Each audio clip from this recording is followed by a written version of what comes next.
nseze y'impitagihe. Izo nterabwoba zinderemba mu ntekerezo, inzozi zimugenza sindeba ibyiza binzungurutse, uyu murizo w'amateka adakwiye kubiteka, ayo mbara mu nkuru ngo atazanga agasubira, ahubwo ab'igicucu cyaho tudashaka kugana. Wari rwose nanze ikibi kinkururuka inyuma, nanze gusayurura umukungugu n'imyanda yose, ndavuga iyi mbuza gutambuka kandi nemye, isemo kunyaruka ngasingira ibiri imbere, dore akazuba katse kandi hanze harakeye. Ninde wambeshye ko kwibuka ari ikigishwa? Oya rwose ntibikwiye kumbera indorerwamo, igisate kinyerekana njanjaguwe n'agahinda, nyamara hino hari urumuri rw'ibyiza n'abeza. Kwibuka n'ihirwe ry'uko ndiho kandi rwose. Kwibuka erega si amaganya y'agahoraho, impamvu nuko nzi iyo mva kandi iyo ngana. Ntanze guheranwa n'umwijima ndeba urumuri, singatsindwe n'urwango narahawe urukundo, nta rugomo rwanyoye ku ntango y'amahoro.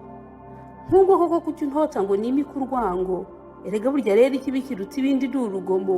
Cyo nkundira nsohoke mu ruziga rw'iyi nzigo, ko burya urukundo nyarwo ruvukira umutima, kandi urwishatse bo rurakunda rukamugenderera.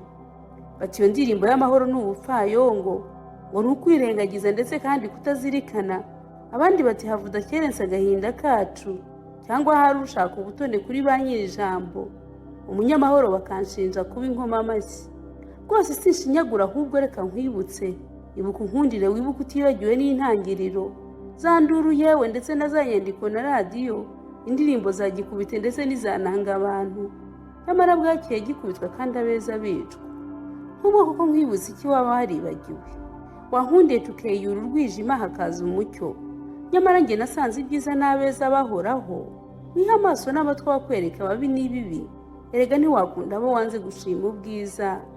Mu beza ba kera harimo abo twari duhuje isano, nari umukundwa wa Mbanzamihigo wanyibarutse, umunyankora nsetse ubutese nyita Nyirabisabo, kuko narazwe gukundwa ibyishimo biba impano, iryo zina narihawe n'imfura yangize uko nabaye. Mu beza ba kera kandi habarwagamo ababanzamihigo, abatabaye nyamara batabaruka ntibagana inaha. Urugendo rwabo rwasorejwe mu ishyamba n'isi zina, abo nkumbura nkababura maze ngahogozwa n'irungu, abo mfitiye amakuru y'uko gashiki kabo kakuze. Ese uragira ngo nkubwire ko na Nyiraneza yagiye? Reka nkubwire iryo yambwiye mbere y'isinzira, cyangwa se iryo namusezeranyije ritarasuhura. Rwose havutanyibagiza umurage w'abajya mbere, bimeza mu mpitagihe hato ntibagirwe inshingano. Kera nkiri umwana uwo twahuraga yambazaga data, aho mbereye inkumi imfura zitigira umugabo. None abubu turahura bakabaza batabana baraho, erega hakaba ubwo ijambo ryiza nk'iryo rintungura, kuko wanyibagije ko ibyiza n'abeza twibanira iteka. Ndekura rwose ndagusabye winzirikira mu by'ejo, ndeka njye mu kirere cy'ubu ndirimbane n'izo nyoni, nkundira narwaga inyanja y'ibyiza by'ababyiruka ubu, dore disi ubu bwiza bw'indabyo n'amabara ya none. Reba abeza bahamirize ndetse wumve n'ayo majwi.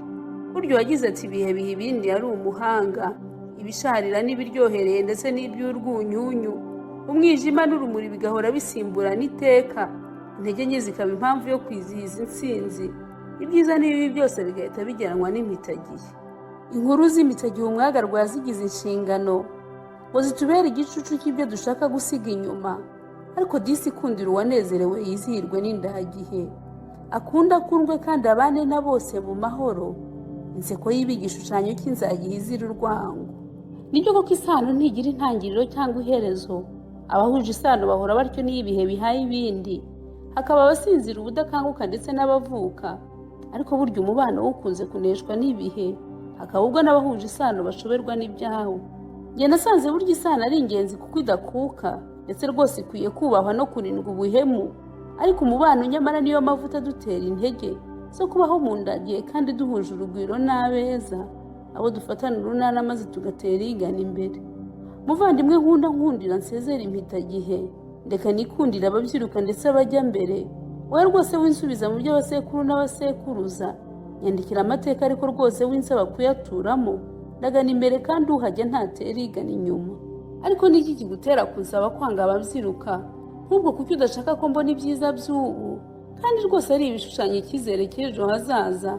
Ntukeka ko mbeshya uzabaza ababyina inganzo z'ubu, cyangwa se uzaze nkujyane iwacu kuri 40. Dore ndashaje kandi igihe nsigaje kuri iyi si nibanga.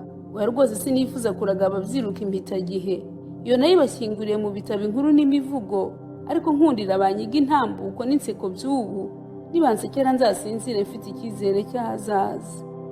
Ndasezeye mfura nkunda kandi ndagusabye unyumve, komeza iyo sano uyubahe kandi ntuzayihemukire.